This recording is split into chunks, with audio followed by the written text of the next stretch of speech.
I'm excited to finally get my wildflowers and cover crops for fall planted in my garden. There are a lot of spots in my garden that are not covered with perennials at all times of the year, and that's when I like to use annuals to cover them. And I do warm season cover crops through the warmer seasons, and now that we're going into the cooler seasons, I use cool season cover crops that are frost tolerant that can take us into the spring. And a lot of the times I just let them keep growing until they're done, but if you want to replace them with something else at some point, you can remove them then. Some people do cover crops just for a period of time and then kill them all at once.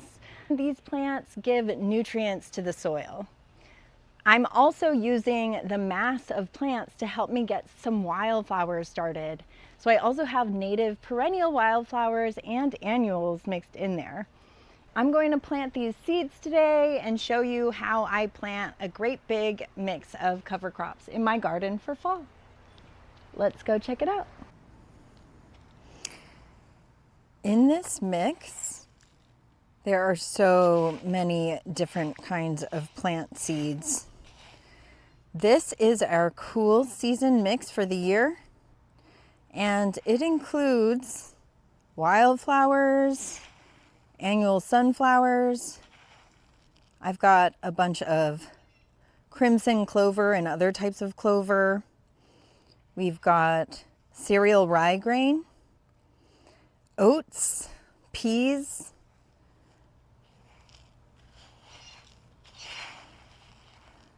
we don't want our soil to be bare over the winter. These grow great over the winter. Most of them are frost tolerant, and then they often bloom in the spring.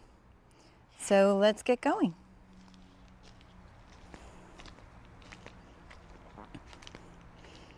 This area over here, I just used a rake to move the mulch off the ground.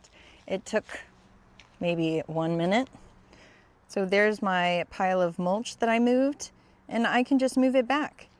But right now I have this beautiful bare soil, and then I hit it a few times with the rake. So it broke it up just a tiniest bit on top to help the seeds make soil contact. And now we're just gonna pretend like we're feeding chickens. I don't have any chickens, but hey, I can pretend like I do and live the dream. Here you go, chickens. Anywhere I see bare soil, I'm going to throw it down. Got more than I need, and that's good because it's a numbers game. Some of these guys aren't going to make it, so it's natural selection, especially in a tough climate like Texas. So I just want to put down plenty because seeds is something I have a lot of. It really depends on what kind of resources you have. So I want to have the most chance of getting a ton of plants in here. So I'm just overseeding it, using more seeds than I need to make sure that I get tons of plants. You can always thin them out or remove some of them if too many of them germinate and you've got too many plants. That's not a terrible problem and easily fixed. Those extra plants can be moved or they can become mulch.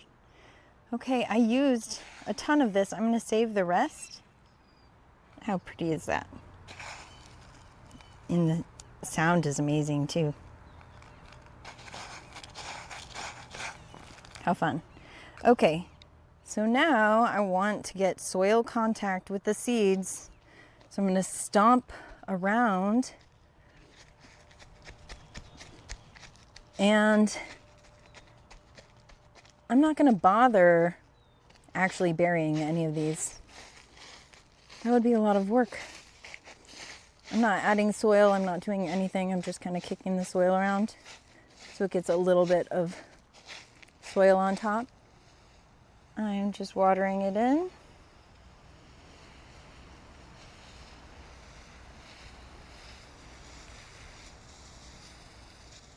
I'm going to do this in lots of areas around the garden where I see bare spots right now.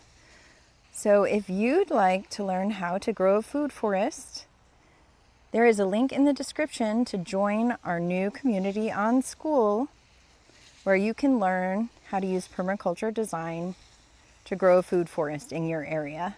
Whether you're a beginner or advanced gardener, join us. We've got people all over the world already, and we're having so much fun geeking out about our food forests.